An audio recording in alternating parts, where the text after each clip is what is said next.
People, what's going on? It's Eagle Talks Football, and we're back again with another video. Today on Arsenal transfer news, we're going to be talking about a transfer target that I don't think any of you guys had on your mind with Borja Muriel from Getafe. We're going to talk about him. And of course, we're also going to talk about the Onana, Toney deals. They seem to be off the table at this moment in time. I got two wonderful guests for you guys. And we're also going to be talking about who's Arsenal going to sign this January. Let me know, who do you guys think Arsenal is going to sign? And just before I bring in my two guests, I'm going to let you guys know that today's episode is sponsored by SofaScore. So if you guys haven't already checked out SofaScore, it's an amazing football app where you guys can check player ratings, the players' stats throughout the season, and other sports also. But before we get any further, I got Dan Potts in the building. Big up Dan Potts for jumping on. Of course, the link to his channel is also in the title of the video. So make sure you guys go check out Dan's podcast. If I'm not sure, it's the football it's the 12th Man football podcast, right? Or football. Yeah. You're there. Football's 12th Man. That's the one. Cheers, man. Football 12th Man. There you go. I always mix up football and 12th Man, which order it goes in. But there you go. And of course, we also have Dylan in the building. Big up, Dylan. Dylan, how you doing? Not too bad, man. Not too bad. Not too bad at all. There you go. Good afternoon to you too. Let's get into it. Straight into it, guys. Arsenal last night submitted a £22 million bid, apparently, if we believe that they actually submitted a £22 million bid to Borja Monreal. I'm not sure how much you guys even know about this guy. He's a Spanish footballer, plays for Getafe, former Real Madrid player. The report came last night at like 9:30ish. I heard about it, and it came from the Sun. Actually, the Sun newspaper were the ones that reported it, and then it was actually reported by a Man United fan account that aggregates news first, because they were actually looking at him also. Makes no sense, but there's the information. ZRAFC was the one to tweet it out first, if you guys know. And I guess we need to get into this. I personally don't believe it, but we got to talk about it. So let's get straight into it. Dan, what are you thinking, man? Have you ever heard of this guy, first of all? Bro. I was thinking the same as you. Who? I had no idea who it was. Getafe centre forward, and it's fine when you look at it. He's 6 foot. He's 26 years old. He scored, I think, 12 goals or something in 17 appearances or something mad like that. So he's obviously a player that's on the radar and is on fire at the moment. But let's be real, this doesn't take us to a league title. So it's not an Ivan Toney, is it? It's not a Victor Osimhen and all these names that are being thrown around. If that's one of our targets, then yeah, man, it don't excite me. Let me tell you that. I do think there's something to be said, though, that when players have come to Arsenal that I weren't really sure about, it's not always gone wrong. Sometimes it's gone well. But this just thinks of a Lucas Perez 2.0, to be honest with you. Yeah. I can't really see anything great about this, but at the same time, I can't sit there and be naive enough to say that I know a lot about him. So it could work. And I hope that this isn't going to be another Marquinhos type signing, or Lokonga or Tavares, and the list can keep going on. I hope that if it does happen, then of course he does well. But it's one that excites me, I can't lie to you, bro. There you go. Bro, I was online yesterday and I said, who is this guy? I had people telling me, how dare you not know Getafe's forward who's killing it in Spain? Do you not watch Spanish football? I'm like, guys, I watch the Premier League. I don't really go out of my way to watch too much Serie A and too much Spanish league that often. I'm not going to watch too many Getafe games. If I catch it on, I'll catch it on. But it's very unlikely that I'll be watching Getafe play on a Saturday or Sunday night. That's just me. But yeah, what are you saying, Dylan? Have you ever heard of this guy? And what do you think about the links? Do you believe them? Well, I've heard that he was one of the Galacticos. I've heard he was part of the Real Madrid three-peat UCL winning, and he wasn't. He was played as much of a part as Odegaard did. But yeah, again, I think it's just Arsenal playing the cheap option. You know, we saw it with Eddie Nketiah, giving him a new deal rather than signing a proper striker, giving Reece Nelson a new deal rather than signing a proper attacker, which is what we need. I think it will just be another scapegoat that takes away from the fact that Arteta doesn't. He just won't do what's required, or at least the club at least. We'll see in games. He'll have good games and bad games. I'm having technical difficulties from my end. Pardon? Sorry, I'm having technical difficulties from my end. Just continue. Yeah, I think he'll have good games. He'll have bad games. The bad games will be an excuse to get onto the club and scapegoat. But at the end of the day, no, he's not what's going to take us to where we need to be, really. So I'm not too interested, if I'm honest. But you know, if I'm all for him doing well, but I just can't see it, to be honest. Can't really see it. You know what? Let's get into this then. Who is Arsenal going to sign this January? Do you guys believe we're going to get any signings done? Because there's a lot of people out there, and I need to know from the comment section also. Let me know in the comments what you guys think. Who does Arsenal sign in January? A striker, a midfielder, a left back? Nobody? What do you guys? Where are you guys leaning towards? Because at this moment in time, personally, I think it would be ill-advised if we went and spent massive on the left back position when we have an academy youngster that we could utilize in that position at this moment in time that I think could be given an opportunity. He can't be any worse than some of these 17-year-olds that we're being linked to at this moment in time. I would give Limon a chance. When it comes to the midfield, I'm all for the Onana signing, but I still think it's a mismanagement of funds from us in the summer, in the sense that we're now going in for another midfielder when we could have gone in for that type of profile of midfielder in the summer originally. And as for the striker, there's no striker out there. These are the names that I'm hearing. Vlahovic, he's not coming. Ivan Toney, he's not coming. Benzema on loan just doesn't make sense. Are we going to pay 400,000 a week for a player on loan every? It doesn't make sense. Then you go to Dominic Solanke. If we sign Dominic Solanke, best believe that's forget about Victor Osimhen in the summer. So it is a situation where I look at this summer, I look at this January window, and could we be causing ourselves more harm in the short term than good if we go and make a major signing this January? That's just me. But Dan, what do you think, man? Mate, it's almost as if we left ourselves short in the summer, like I said, isn't it? Listen, man, Can you hear me? mad. Yeah, can you hear me? Yeah. Dan, can you hear me? Yeah, can you hear me? Okay, go ahead. Can you hear me? Yeah, can you hear me, Dylan? Yeah, I can hear you. It's just my Yeah, connection. I can everyone fine. Okay, cool. Yeah, I said we were left short in the summer. I gave it a really poor. I think I gave it a 6 out of 10 window. Because I said that we still needed something in midfield. We still needed a centre forward. We still needed a right winger. We still needed a right-sided centre back. And we don't have replacements for Saliba, Jesus, Saka, or Rice.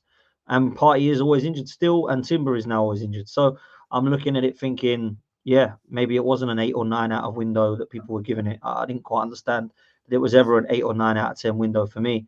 But I don't know what we're going to do this summer this January window, because apparently we've got no money. So why did we spend £65 million on that guy from Germany? I don't really get Almost it. as if signing a player who doesn't really know his main position isn't that great of an idea if you're going for a title. Well, listen, apparently he was And going to be better than he was going to be better than Maddison, Kudus, and Zoboslai and all the others we could have had. So I'm still waiting for that day. The guy's trash, man. I think he's awful. But I heard today somebody told me that Kai Havertz was Arsenal scouts actually told Mikel Arteta and everybody not to sign Kai Havertz and to go for Kudus. He would have been the better option. There But we go. they didn't listen. I seen an Well, article on that. that's on the manager then. He's got to hold that, because he is worse than Kudus. I mean, everybody can see that. And he's a lot more expensive. Hell, listen, we pay £15 million more and we get both Kudus and Maddison. That's what's crazy, right? That is nuts. So when you think about it that's from the that way you perspective. look at it. For me, it's absolutely crazy. I don't rate him, and I think he sucks, but that's another story.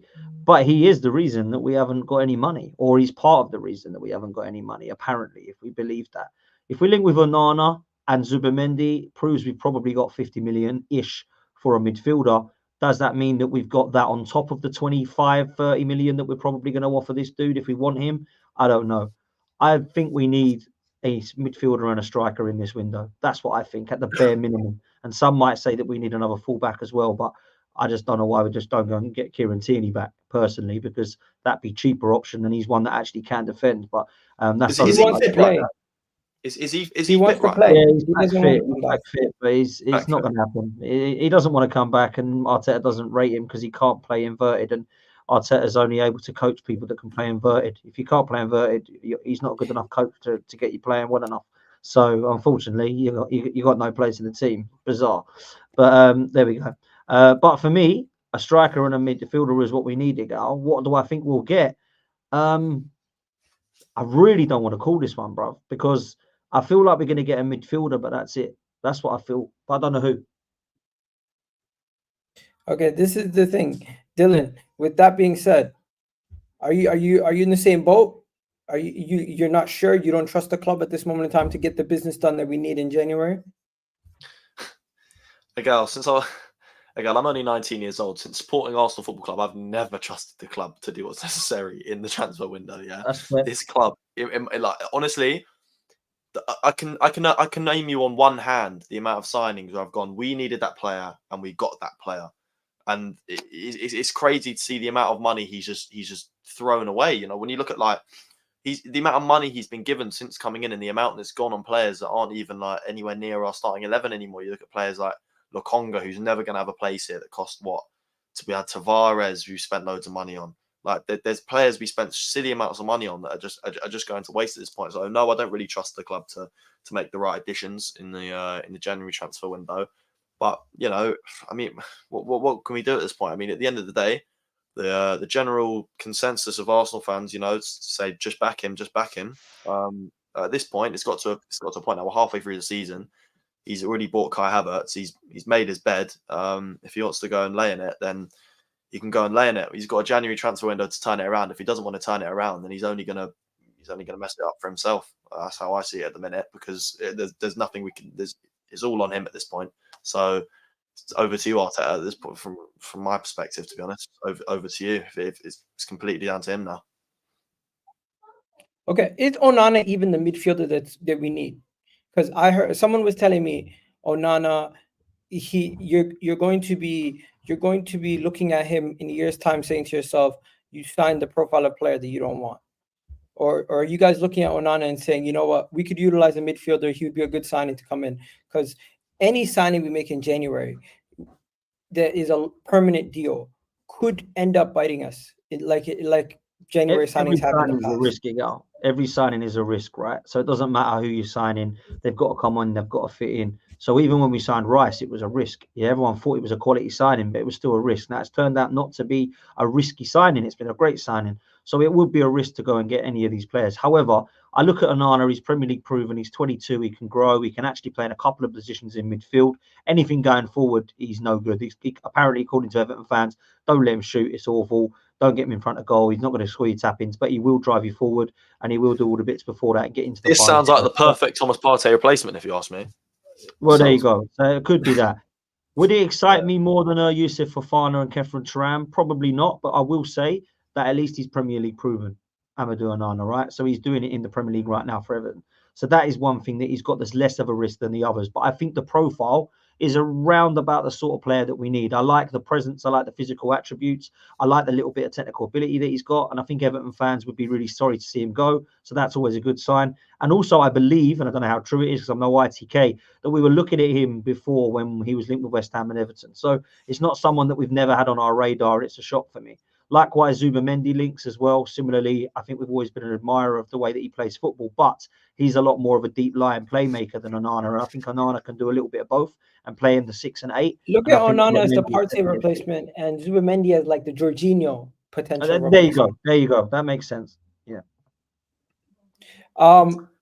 The thing people are saying about Amadou Onana that I hear, Partey replacement, physical player, him, Declan Rice, Gabriel, and Saliba, is going to be a hard team to break down.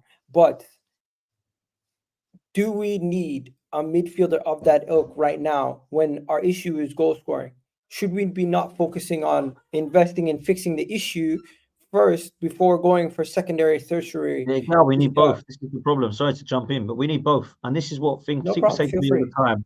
They say to me, would you rather have a striker or would you rather have a mid? Bro, we need both. Stop this. Would you rather have one? Now, listen, if we can only afford one, that's a different story. But if we actually look at it realistically, if we want to win the title, we need both. We are not winning the title at the moment with the lack of squad depth that we've got. When we sold Xhaka, we needed 2, not 1. When Rice come in, you already had the anchors of El Neni, Jorginho, Partey, and now Rice as another. We got no box to box. You can either all go up top and play number 10 or all play number 6. So we haven't got any 8s at this football club other than Rice. And he's hardly playing there at the moment due to the Partey injury, right? So that's one area we need to do. And then the striker, at the moment, Eddie Nketiah is the backup to Jesus, and the guy is awful. Let's be real. If it ain't him, it's Havertz, because Trossard doesn't seem to want to play there anymore. So there's 2 positions there that have been neglected for quite some time because we haven't really replaced Aubameyang and Lacazette yet, have we? Because Jesus is one guy that's come in, and Eddie Nketiah has been upgraded from youth. So we haven't really upgraded there. In the midfield, when we've got rid of players like Granit Xhaka, and over the years, the Guendouzi's, Torreira's, blah, blah, blah, we haven't, and Ceballos, we haven't really gone and upgraded, have we? Because we brought in Jorginho, because El Neni was already there and we've kept him. So they're two positions that we've really neglected for the last couple of seasons. So it needs to be addressed, man. You mentioned the title there. Do you two? I haven't spoken to you two since the FA Cup. Actually, on my channel, I spoke to Dan on his channel. If you haven't already checked it out, go do it. But we were talking about the Premier League and throwing away and losing the cups. Do you believe Mikel Arteta is under pressure now that we've lost the FA Cup, the League Cup, another season where we can't win a domestic trophy? And do you believe that Arsenal can still win the Premier League or the UCL? Dan, I'm gonna throw it to you first. Go on. Massive pressure, man. Massive pressure. I wouldn't say he's thrown the domestic cups away this season. He threw one of them away in West Ham. I think we should have beaten Liverpool. You could argue that he's thrown the competition away, but for me, we didn't play well enough, and Liverpool didn't take our chances, and Liverpool did, and that's why we lose the game, right? So it's not all on that game. Is not all on Mikel Arteta. However, a lot of it is, and I feel personally that there's been 16 opportunities to win a trophy, and he's won one of them, and he's threw away he's failed 15 of them, and some of them he's thrown away. Since we've won the FA Cup, we've pretty much threw it in the bin every single year afterwards, right? And that's what saved him his job when people were worried about him getting sacked. It's like, you won a trophy, we've got to keep him. No, this guy's got to deliver this season. And if he doesn't deliver this season, there'll be huge pressure on why he should or should not be sacked. And there's context to that. When you say deliver, you mean win the UCL or the Premier League? He needs to win one of the Premier League or the Champions League. And if he doesn't, there needs to be context as to why he's gone out of it. There needs to be justification as to why he's gone out. What I mean by that is you lose to Real Madrid in the final of the Champions League. You don't go out to Porto in the last 16, right? You lose to Man City in the Premier League, and you take them to the last game of the season. You don't come fourth. That's where I'm at. We lose to Porto and we come fourth. It's been a pleasure. It's been a waste of 4 years, but it's been a pleasure getting to know you. Take it easy. We can move on with someone else, because we can't just keep. If it's that exact same context where we lose this round of the Champions League and we come fourth in the league, that I find that unacceptable also, even though he set these standards. Unfortunately, I would agree. I think that would be a heavy nail in the coffin for Mikel Arteta. But unfortunately, the board will give him a chance. 100%. The board, and this is why the owners will give him a chance. They will say that he's going to be given this summer to go sign a big name striker, and if he doesn't sort out the attack, at that point they might let him go. Facts. And this is why the owners are on board of the problem. Sorry, Dylan, go on. Go ahead, Dylan. Oh, what happened? his device lost connection. He'll be back. But yeah, that's the major thing, though. Do I believe Arsenal can still win the Premier League or Champions League? Bro, it's very unlikely. Let's keep it real. Let's keep it 100. The chances of us winning the Champions League with a very inexperienced team and a manager who's never been in the competition until this season is going to be very difficult. I know people are going to say Di Matteo has done it. Jose Mourinho did it with Porto. It's happened before, but we need a lot of things to go our way and a little bit of luck in the draw to win the UCL. In the Premier League, which I felt like we were in a better position to win when we were at top of the table. We were flying in the league. We had some players coming back. We beat Man City already earlier this season. But can we handle the pressure? Is it a mentality issue? Is it outside of just football? Because sometimes we do things that are uncharacteristic of ourselves. And I have to question, where does that come from? A lack of self-belief? Because you would think professional footballers who win all these games in a row, they would believe that they can do anything. Yeah, listen, facts. I mean, I've got a lot of concerns. You know I have, bro. Right? You know I have got a lot of concerns. I don't think we're winning the Premier League. I think we've got more chance of winning the Champions League, but I don't think we're winning that either. And I think it'll be a trophy this season, which means that Mikel Arteta has got to get as close to those two trophies as he can. And I'm not so sure that he can do that. Can you hear me? Back, yeah? Yeah, you're back, bro. You're back, bro.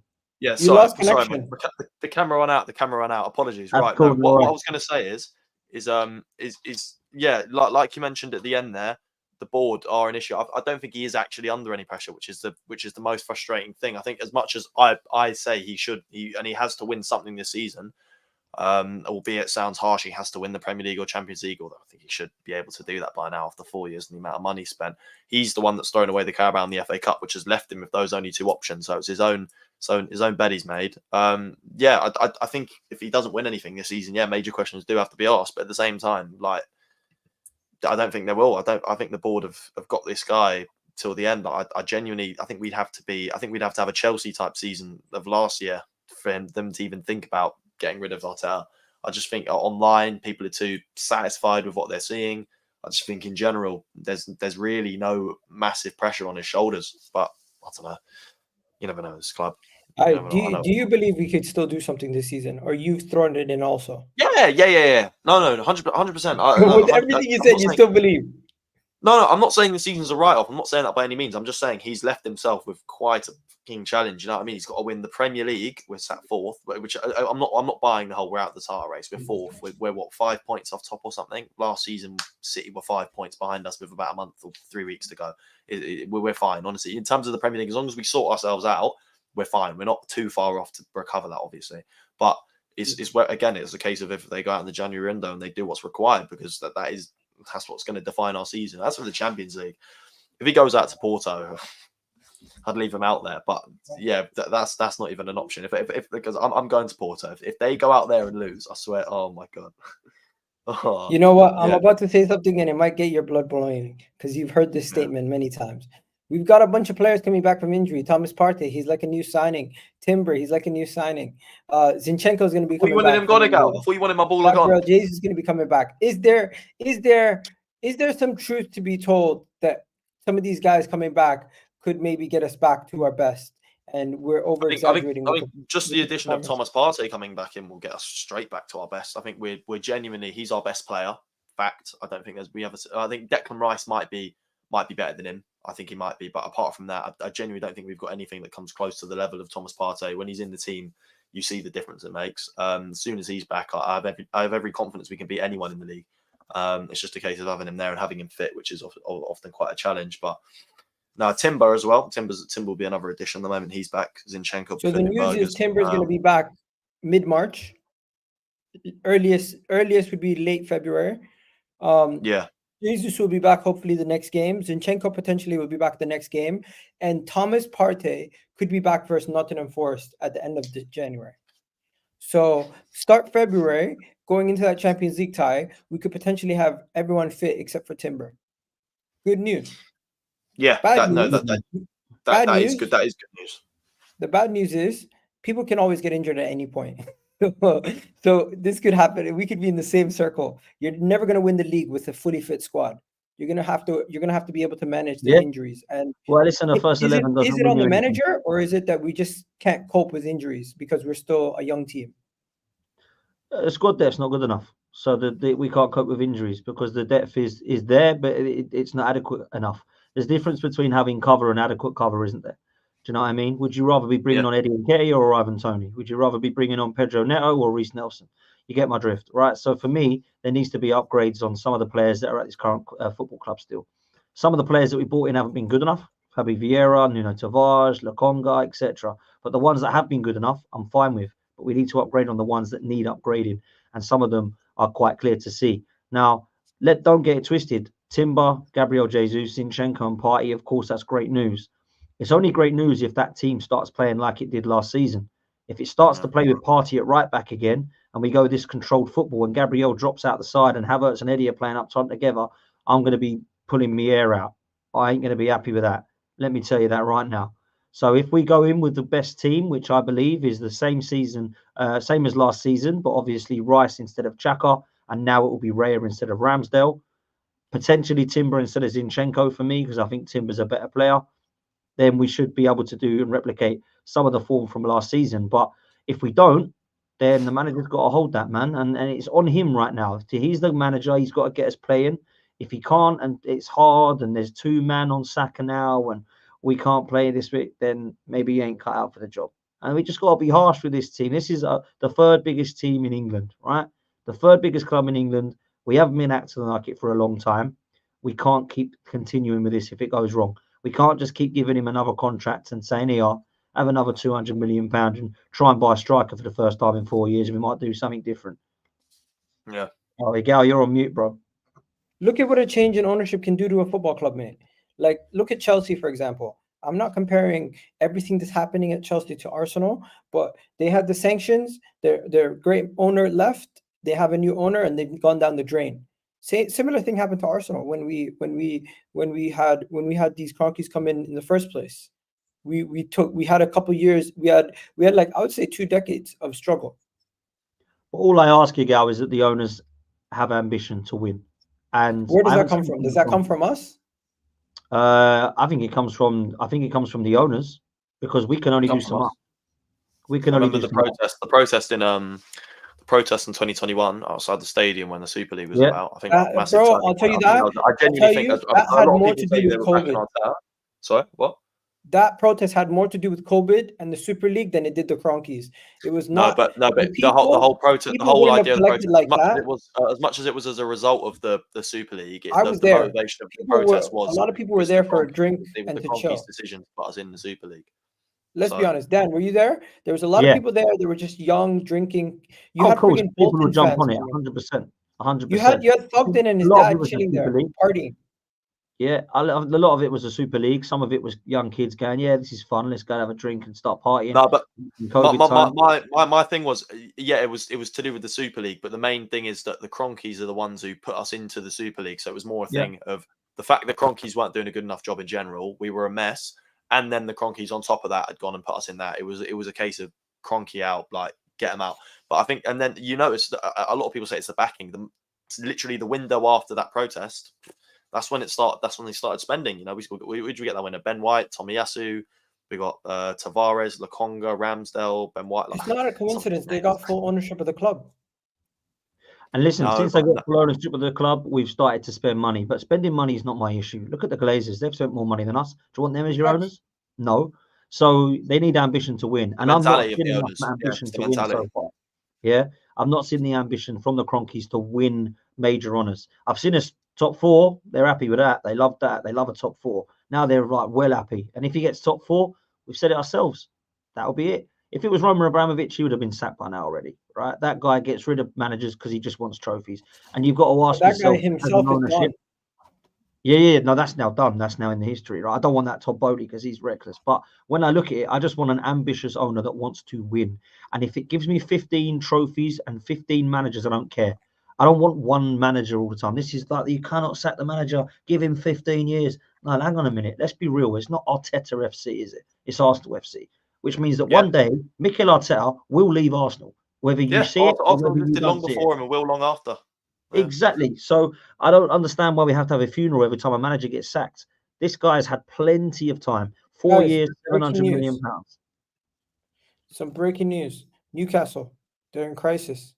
Newcastle admit that they may have to sell one of their stars, such as Isaac, Botman, Bruno Guimaraes, as the Premier League profit sustainability rules, despite being the richest owner in the football club. So they admit that they might have to sell one of their players. Could that be our solution? There? Basically, the Times have reported that Newcastle are in financial situation and they're going to have to be forced to sell. Wow. I mean, what's going on? They're billionaires. I would take Isaac in a second. 100%. He's the one I would have. Absolutely. It was right. You get to choose between, right, Sven Botman gives us centre-back depth for Saliba and Gabriel, which means we've got competition there. You've got Bruno Guimaraes, who brings proper quality. Bruno Guimaraes, PSG just... Or you've got Isaac up front, who scores those goals. I'd take all 3. I'd take both. I'd take Bruno and I'd take Isaac. And I'd take Botman. To be fair, I'd take all 3. But no, if you had to pick one, I'm picking Isak. I love Isak. I think he's the second best striker in the league behind Haaland. I think he's unreal. Yeah, man. I rate him highly. I think he's ridiculously good. If he was fit all the year round, I think it'd be scary, man. I really do. And I know Toney and Watkins and other people like that I mentioned, but for me, Alexander Isak is special, man. Everybody in the world knows now Newcastle is going to be in a situation where they need to sell, so they're going to be lining up to get him. Also, I don't think Arsenal should be going. What has actually happened there? That's really badly run. If that's true, because I knew they were on the bubble of FFP, but that is crazy to say that Newcastle are have to sell. They have to sell one of their big guys. Yeah, That's incredible. Well, Let's be say real. his They ain't name now. selling him to they've one really of been us. spending like mad, but at the same time, they haven't been selling like mad. Okay, either, let me so. show you. So there's multiple articles come out. So this They'll is be what the going out. articles are saying. They'll be going abroad, man. So the Wow. articles are saying Newcastle have to sell because of the sustainability rules. Newcastle have to sell. Newcastle have admitted that they have to sell, even though they have the richest owners. It's pretty much the same everywhere. Everyone's saying the same exact thing. Nothing new. But yeah. Damn. So I would take Isaac in a heartbeat. Everyone here is taking Isaac. Maybe that could be our solution. I'll take all Premier three. League proven. He has 9 goals this season and he's barely played too. Damn. Right? Wow. That's a win-win for me. But then I want to say this. What do you think about Arsenal going for youngsters to pros? Because I don't think we should be doing that anymore. I think gone are the days where we Who go are we and going scout. for? This is who they're looking for. Zachary they used to play for Bayern. He's on loan right now in Italy. He's doing okay. He's a striker. He's a Dutch striker. They're saying 40 million. 40 million. They're saying he would go for. Where does he play? I think that would be Striker? ridiculous to be going to be putting our faith in a youngster. He's currently playing in Italy. What was the I forget idea what of that this? club's What was called. the idea of this? I'm Let me sorry. go This check. is crazy. Joshua Zachariah is basically he was one of Bayern's main striker. Because they bought Harry Kane, they let him go. He's 22 years old. He's a striker. I think he's on loan at what is it? Bologna. Bologun? Bologna. Bologna. How do you pronounce this? Bologna. Bologna. Sorry. We bought Tomiyasu from him, didn't we? What I don't get. I'm sorry about this. I'm sorry. I'm gonna rant now. This is crazy. If this is actually true. Yeah.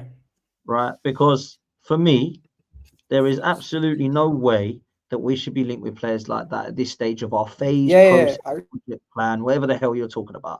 Because for me, getting back into the Champions League, we were told, is what we needed to do. Yeah, we can hear you. Yeah, I can hear you. Getting back into the Champions League, we were told, is what we needed to attract big names in the windows. And we're being linked with Mayoral and this guy. What was his name? Zachariah, former Bayern Munich academy player. Going on here? Like, this is sounding desperate, and I'm hoping they're just rumors and it's nonsense talk. Because when people are saying to me about, oh, would you take Isak? Would you take Toney? Would you take Osimhen? Would you take Tchouaméni or De Jong? I'm like, yeah, that sounds great. And we're coming out with links like this, and Amadou Onana and Zubamendi. Don't forget Cucurella. Don't forget the Cucurella link. Cucurella. I mean, like, come on, man. This is he's just Zinchenko without attacking ability. That's it. Joshua Zirkzee. I've never heard of this guy, man. What the hell is going on? Jesus, nah, man. That's Bro, we're trying to be the home of the failed wonder kids. That's what it is. We already have Odegaard and Havertz. Now when Arsenal lose, or Arsenal bottle a trophy, or come end of a 38 game season, we haven't got what's required. At the end of the day, the excuse is always going to be we've got a young team of inexperience. If they can keep that team as inexperienced as possible, the longer they have an excuse to not win. So at the end of the day, I don't think there is an excuse anymore. I think the team at this point, people rate Saliba, people rate Declan Rice, people rate Bukayo Saka, people rate our goalkeepers. Even though the goalkeeper problem is a bigger problem. Ramsdale Raya has become the definition of the biggest issue this season. I don't know why you would bring in a top keeper and Raya, and you already have Ramsdale. It has become a bigger issue than I expected it to be. Now it's gotten to a point where it used to be, oh, we have 2 top keepers. Now it's like people are saying we don't have 1 good keeper. Well, I think Ramsdale's definitely better than Raya, but in terms of finding another keeper, we're not getting another goalkeeper. Like, if we do get another goalkeeper, it'll be a disaster. But at the end of the day, I think Arteta's genuinely satisfied with David Raya. So I don't think he'd look for another goalkeeper. This is an issue, bro, because it's caused disruption in the dressing room, I think. No, we don't know that. We don't know. I think that's nonsense. We don't. I think it's visible. from how they cheer for Ramsdale when he plays. It's almost like Yeah, that's the the fans. whole That's not the dressing team. room. It's the fans. The whole team is kind of galvanized when Ramsdale's on the pitch. Or am I tripping? Because I don't see them react the same You way. are, but no, you're not. But these are professional footballers. They're paid to play football. If you can't go out and do your job with a different man playing in goal, then you need to get a fucking grip. Like, I mean, they're not. They're too emotional. Modern football is too emotional. You're paid to play football. If you can't do your job because there's a different man in goal behind you, then you need to, and he doesn't bring the same energy and vibes, and they need to get a grip. I think I don't know. Like, it's a I think for goalkeeper at me, the end of the day. I think for me, like I was Dylan, it is crazy, right? But when you look at it, I have absolutely no idea. I have absolutely no worries with a goalkeeper coming in to replace Aaron Ramsdale. That wasn't my issue at all. But it needed to be an Alisson Edison type goalkeeper, not one that's just the same, if not worse, than Aaron Ramsdale. And that's what it's become. And Arteta did not need to do that because when Pep Guardiola went in and said, I don't want Joe Hart, I want Claudio Bravo, and then he had the balls to go, actually, Christ, this is not worked out. I want to go and get Edison. Klopp went to Mignolet and said, I don't want Mignolet or Karius, I want Alisson. And what Mikel Arteta is doing is trying to get in a goalkeeper that's Premier League proven, which is cool, but has got kicking ability better than Aaron Ramsdale, which I'm yet to see, and is on the same level as him, if not worse. So Raya is not the issue at Arsenal. Mikel Arteta has caused that issue at Arsenal. David Raya actually feels sorry for him because he's getting like no love by the fan base whatsoever because the guy they do like is starting behind him. He's sitting behind him. So I personally don't understand it. Every time I see Ramsdale play, he plays well. I don't think he's a bad goalkeeper. I don't think he's one that's definitely going to go on to great things and win us titles. But at the same time, he wasn't the issue. We didn't need to upgrade on Ramsdale first of all in this summer. I was fine with it because Matt Turner was a shambles and he's proven that at Forest. He stinks the joint out, right? But when you look at it, when you look at Raya and Ramsdale on paper, you think, cool. But Ramsdale is the better goalkeeper. I'm sorry, but are we too stubborn now? Ramsdale's gone. He's going to go and do well somewhere else, maybe at Newcastle, Chelsea, whatever. But for me, I don't think it's going to be a good thing. And again, Mikel Arteta, every single department, there's still an issue. Why in 4 years is there still massive gaps in our team and problems in each department in 4 years' time on? I don't get it. The goalkeeper's situation you've mentioned, we're struggling at fullback. We've got no creativity other than Ødegaard in the team. We've got no number 8 other than Rice. And the number 6 is always injured. So there's midfield issues big time. And centre forward, we don't know whether it's going to be Trossard, Havertz already under Jesus. And we've still got no cover for Saka. So every department, man, it's not looking good for him. Dylan, what do you have to say about that? That Dan literally just went through every single issue we have this season. There's literally every position. Every Every position so much on the worse, pitch man. needs another player. Literally What? every position on the pitch needs another player, which is what is crazy after spending this much money. It's just the money's been misspent. It does beg the question. You know, we sit here in 2024 in the Premier League with Villa above us, with the manager who we didn't give any money, and sacked. Unai Emery got us to a Europa League final and nearly got us fourth in the league, which took Arteta 3 years. It does beg the question, if we'd given him the money, maybe would he have done a better job with it? Who knows? When you look at the signings Unai Emery did bring in, Leno was a good goalkeeper under Emery. He brought in Lucas Torreira, who I actually thought was a great player, just went a bit wrong with him. He brought in good players. I don't really remember there was a few he's brought in Lichtsteiner and a few, but in terms of the actual in terms of what he's doing with the money, I think Unai Emery was doing a better job with the money. Is Arteta really doing a great job of spending it? I don't think he is. I think he's made quite a mess of it, as you've just seen with the way he's just run through the whole team. And we still need players in pretty much every position. Okay, just so we make it clear, the reason why he bought Raya is because he feels like Raya gives him more control. Yeah, that's nonsense. He felt like Ramsdale that's nonsense. Next part, because Raya's nowhere near as good as him, and isn't as good at kicking, isn't as good at saving the ball, isn't as tall. What's he better at? Like, could it be a sample size issue? Maybe the players. I don't know. Maybe I'm just being I'm backing the guy, but let's get back to something. Are we overrating these players? Because Martinelli's off form, Saka's off form, Gabriel Jesus off form, Odegaard. People been overrating these players, man. Honestly, if we want to be completely honest, so I have to blame myself. Bang average since March. I think Saka's been bang average since March. We've got Martinelli, who's just been it's like not really. I don't know. I feel like he's a player who does turn up in big games, but the smaller games, he's just not really there. So where You know, so where would we be if we're properly rating these players? Where should we actually be then? So is it unrealistic to even expect a title race again if these players were just no, because we've spent a overperforming shit ton of money. Because he spent a shit ton of money. I expect another title race. If there isn't another title race, and he's failed because he's brought in nearly £200 million worth of players in the summer after finishing second by 5 points. If he doesn't fight for another title, then we've gone backwards. Then it's failure. And if we don't go for that title, with the Champions League's another question. We're out the FA Cup and the Carabao. He's taken us backwards. So it's on the manager. Yeah. Okay. Dan, what are you saying? You also agree it's on Yeah, the manager 100%. we have this many players off form? Yeah, of course, man. I actually do rate Saka, Martinelli, and Odegaard very highly. I don't think they're world class. Of course. That's not what I mean. Yeah. No. And I know what you meant, Dylan. You're absolutely right, because there's a lot of players that overrate this team and think that Saka's world class and he's the best right winger in the world, and that Martinelli is the best left winger in the world. I happen to think that Martinelli on form is the best left when he's on form is the best left winger in the league. I really stand by that. A lot of people laughed at me when I said that. I thought Rashford was better, Grealish was better, Mitoma was better, and the list went on. But I disagree. I think when all of them are on fire, Martinelli's still the best one. And I agree with that with Saka rather than Salah. He's probably the best on the right-hand side as well with Salah. So we've got good players. They're overhyped by our fan base because they say they're world class, and people like, I'll put them in Real Madrid world 11s. Do you know what I mean?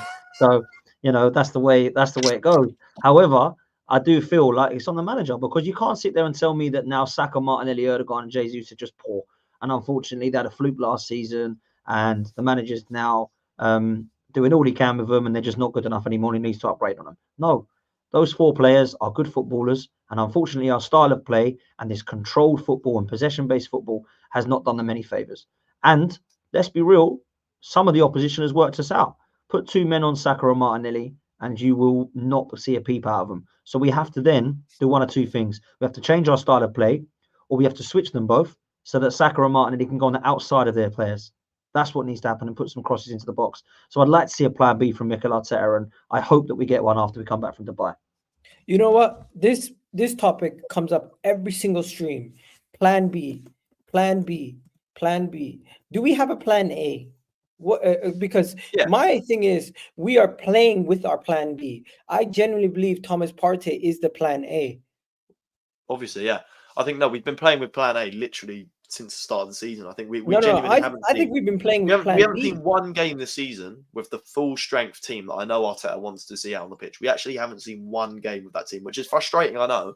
But then this is why I can't have as much sympathy, because as much as I understand, with what Arteta's built, if he's got the full strength perfect 11, we're unreal, as we saw that last season. Then you add Rice and you add Timber and left back over Zinchenko, we're different class. But the problem is he hasn't strengthened to the point where, if that's not the case, where we can survive, because clearly we can't, because we haven't got the options to come in when the players that bring us to that full strength aren't there. We haven't got the options off the bench, which is his fault, because he's spending £65 million on a guy who doesn't know what position he's playing. He's spending £34 million on Fabio Vieira, who's physically not even ready, yet alone forget ability. He's not physically ready to play in the Premier League. We've got it's the money. The money's being spent in the wrong places. So as much as I'm a big admirer of what he's built in terms of when we're at full strength, we've got a serious team. I'm not doubting that, and we haven't seen it once this season. But he hasn't done a good enough job of making sure that we're all right when those players aren't available. Yes, I disagree with Gal when he says I think we're playing plan B, because plan A isn't Thomas Partey and then plan B is without Thomas Partey. For me, the way that we were playing last season, I thought was plan A.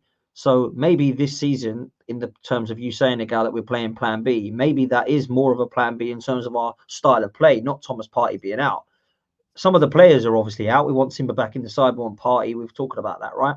But this controlled possession-based football is just a massive overreaction from Mikel Arteta, in my opinion. I don't think we needed to do that. I think everybody saw last season how frightening we could be. And when you add Declan Rice from Granit Xhaka, I think you just play the same football. But we haven't seen that. We've seen Partey at right back. We've seen different tactics. We've seen controlled possession football. And I think it's become a little bit predictable. And I think a lot of people are scratching their heads as to why Arteta did that, because it certainly ain't going to win us the league. I knew it wouldn't be sustainable. I think if you're going to try to win a league over 30 games, you have to be unpredictable. You have to change how you play. You have to evolve throughout the season. And Mikel Arteta earlier in the season was trying things out, tinkering. He found a way to win a lot of those games, even though they were jammy, even though we had a lot of comebacks, late winners, and people were saying it was unsustainable. The issue I find is not that we don't have a plan B, it's that he's still tinkering 20 games into the season, it seems like. And there's things that he's changing every game because of injuries, because of little things. And it's now getting us to a point where more players are off form due to the tactics than their actual talent. I think Mikel Arteta is to blame for players being off form, but I don't think they're off form because they're bad players. I think what Mikel Arteta is asking from the players is completely different from last season. He's asking Martinelli to now be a touchline winger instead of cutting inside and being a guy who cuts inside. He's asking Bukayo Saka to be majority of the chance creation, and he's asking Ben White to stay back and not do overlaps.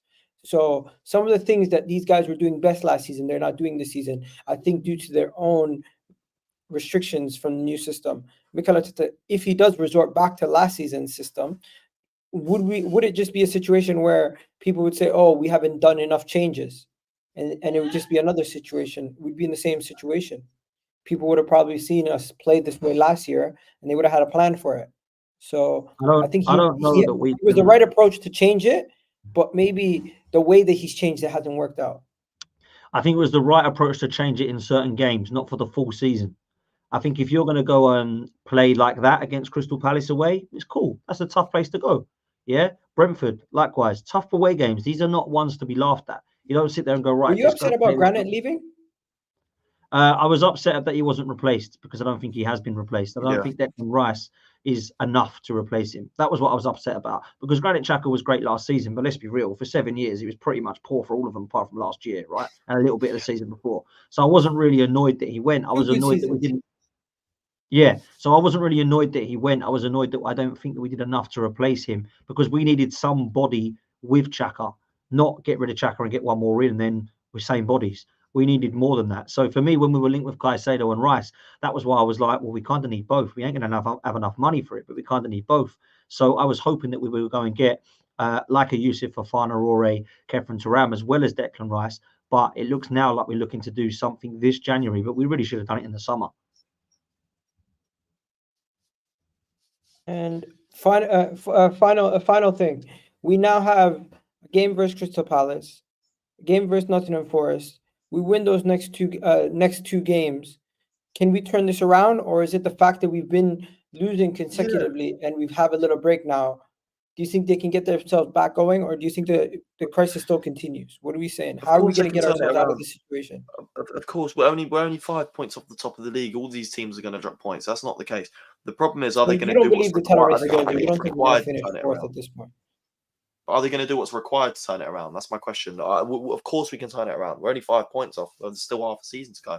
It's just whether or not they're going to sign the right players, put in the work, and put in the performances. It's as simple as that. I believe we can get back into the title race.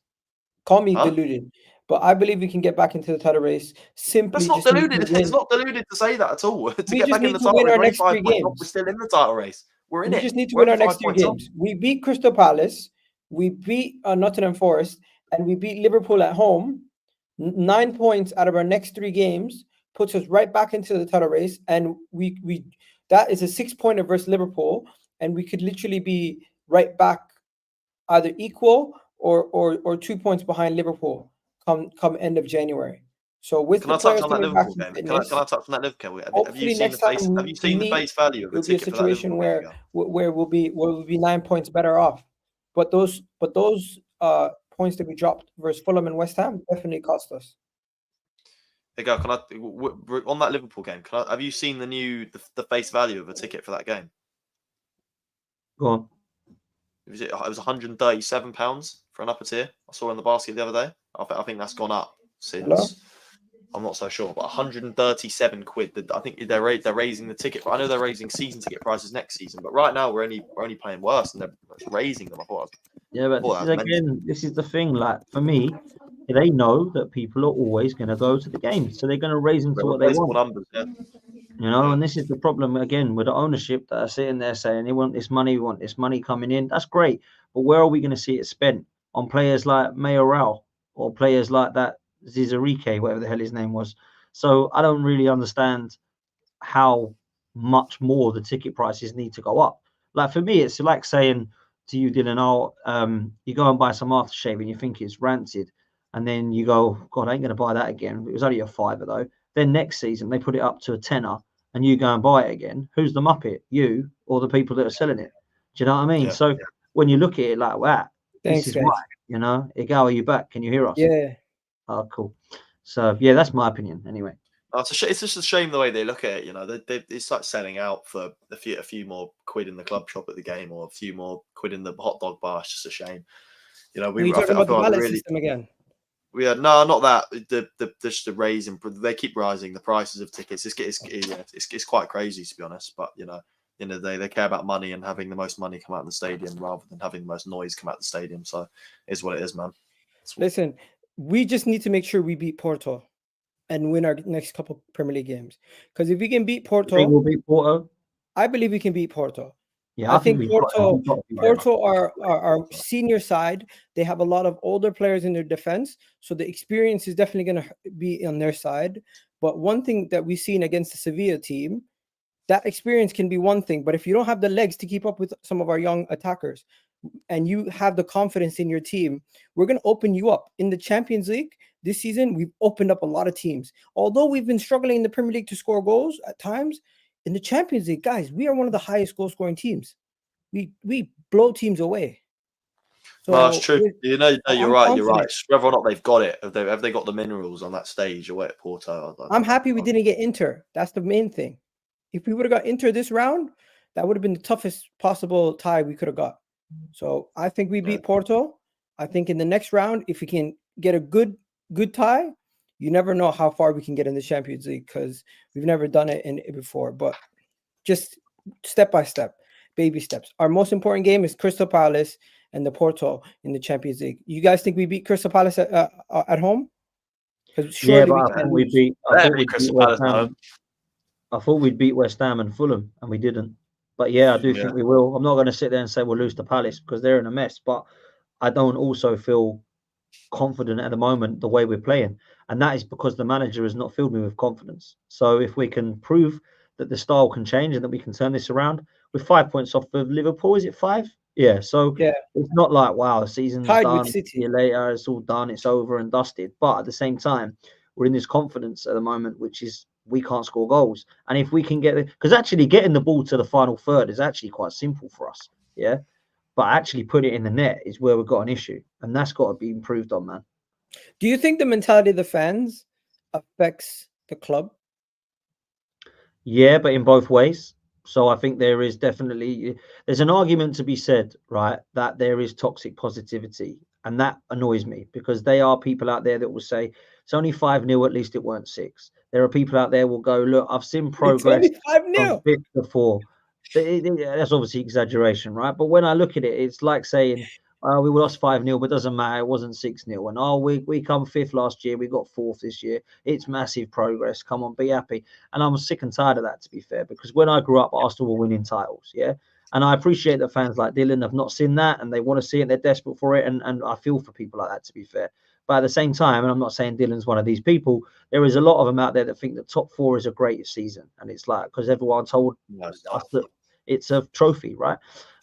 So there are some negative fans in that way. And then you get the fans that go the complete other opposite side. And we can't unite as a fan base. There's always a villain at Arsenal, yeah. Whether it's the fan, whether it's the Ashburton Army, whether it's the Red Action, whether it's We Care Do You, whether it's the manager, the players, the coaching staff, to someone. There's always AFTV. It's always someone that's hated on.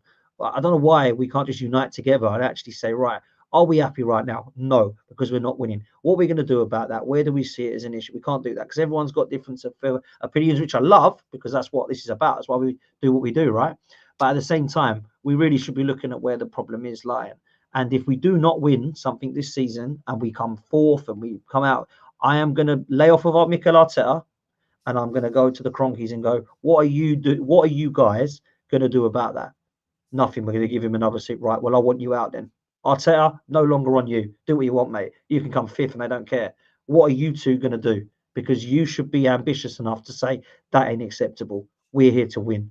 And if the answer is come fourth again, if you want, I want you out.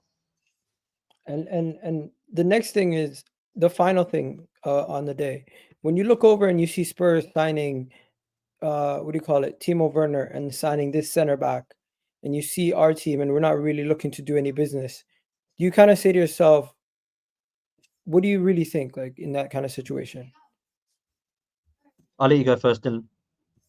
Well, I mean, I'm not exactly going to say. I mean, I don't think Timo Werner's hardly going to fire them to a title. But at the same time, at least they're showing intention right now. I'm not seeing enough intention from Arsenal. So as far as I'm concerned right now, I need to see some activity, some links, some actual concrete evidence that they are going out and trying to do something right now. Because we can't have a season where we look back again and go, wow, what we could have done if we did this in January. Spurs, those signings might not work out, but at least they're making stuff happen. They can't look back at the end of the season and say we didn't try. It just didn't work out.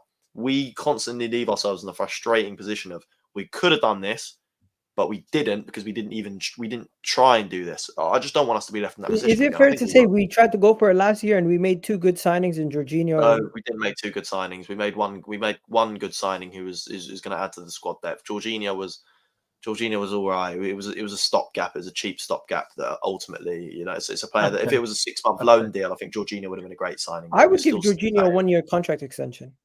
But we're Here's sat my here with logic. him still. My logic a is year later, we've still got him, and we I haven't say signed give him a one more real year player. We need that position again because we stopgap. need let him take the Elneny role. He can be a cheerleader because Elneny's leaving. Jorginho, do you think? He can actually be utilized. The clubs at Real Madrid and Bayern Munich. When I say cheerleader, I mean end of the bench that can actually end up being utilized if need be. Every team has somebody at the end of their bench that can be utilized if need be. That's good experience on the team.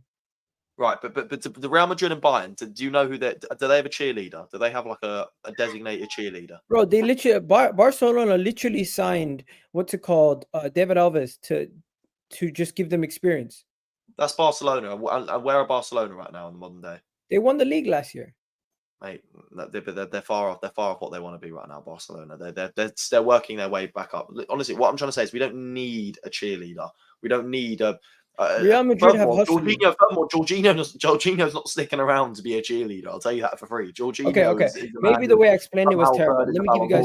They both need upgrading. That's the end of Elneny and Jorginho. They've come in and done a job, and doing the job sometimes is okay. Thomas Partey, add him to the list also. He needs to go also. Yeah, listen, Thomas. I think the whole new midfield is needed. Declan Rice is the only one we will be keeping in the summer because Partey, let's be real, has got to go because he's unreliable.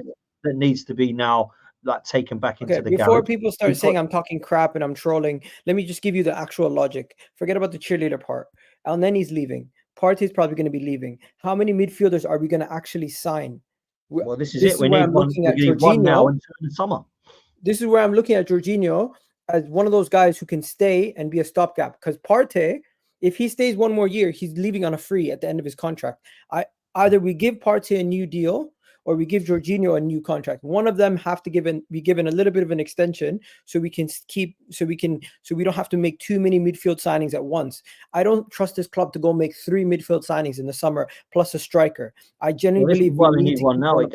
That's what I'm saying. We could go and get two midfielders in the summer if we get one in January. This window now that's open, we go and get a midfielder like Onana or Zubamendi or whatever it be, and we go and get the other one. Let's say we want Onana and Zubamendi. We get one of them now. We get the other one in the summer and add to that as well. So let's say we go get those names that we've been given. We go get Zubamendi, Onana, and Fofana. I'm just throwing out names out there over the next 2 windows. Then your midfield sorted. You can say bye to Jorginho and Elneny. Will we do that? Absolutely not. No, we won't. What we're going to do is we're going to sign 2 of them, give Jorginho a 1-year contract, and I think that's a realistic answer. Well, maybe you're right. Because guess what? I don't think that's good enough. Prioritize on fixing the striker situation as the major priority. I think we drop 130 million on a striker in the summer, and just say F everybody else. We need somebody on the level of Mo Salah and Haaland, and the only way we do that is if we get Victor Osimhen. Osimhen, I'm not hearing it with that guy. I'll be honest. I'm not Why? sold. You don't want Osimhen? I'm not sold. I'm not. Why? Not with Aussie, man. I'm not sold. I think a year or two in the Serie A, the watching him play on the eye, he just doesn't. He's so appealing on the eye. What do you mean? The man is literally doing 4 kick-ups in the box, passing it to his defenders. I want 4 kick-ups in the box. I want the ball in the back of the net. I got Jesus who could do 20 kick-ups in the box. I don't want kick-ups in the box. This is a man who's doing 4 kick-ups in the box, then squaring it to his left back to score tap-ins. What other striker do you know who does that? We got Jesus who can do. Hey, you've literally just right. We've got a man who can do kick-ups in the box and get assists and link-up play. That is Jesus. We've got Jesus. I want a man. No, but Victor Osimhen also bagged 20 goals. When I need Victor Osimhen was the first leader who was able to get Napoli a friggin' Scudetto since since what do you call it, Maradona. He wasn't the only reason they won that. They had a great team of players. But that's it. They were the 2 main guys. So I'm not sold on that guy. I think if he came to Arsenal and if we spent anything over 90 million for him, I'd think, oh no, what have we done? Bro, we have a good, rich history of Serie A players. Patrick Vieira, Henry, but Dennis Bergkamp. 3 of our biggest ever legends are former Serie A players. Right. But what's that got to do with anything? Do you think the same people that signed them are still working for this club? Probably not. One of our best signings recently, Tomiyasu, came from the Serie A. Okay. I like Osimhen. However, I will say that it is not 100% given that he's going to put 30 goals in for Arsenal. It's a risk of a signing for that much money. But I will say I think we should go and do it because I think he's killing it over in Serie A. So I want to see it happen. But as I said earlier, it's always a risk, man. It's always a risk. But I'd happily give it a go. I'd happily see us take the risk. I just don't want it to be another case of, oh, we've left ourselves with no more money left to spend because we've dropped 130 million on a guy who, you know what I mean? We're in the same position we've got with Havertz now. We spent 65 million on Havertz, big risk, hasn't worked out, and we've now left ourselves in a position where we have to sell to spend money. Apparently, okay. Let's leave the show on a lighter note. Dan, you got anything coming up, bro? Yeah, man. At 6 p.m, it's me, Kevin Campbell, and Tom Canton on Football's 12 Man. So if you want to come and watch that, then it'll be us 3 talking all things Arsenal and all things transfer. So please come over, man. It would be great. There you go. That is an elite panel right there. And what about you, Sid? What are you up to, Dylan? You gonna play football today? What are you saying? I got training. No, I got training at 7, so I need to be out of the house by 6. So yeah, no, I've got football today. I'm just spamming videos at the minute. I'm not doing any.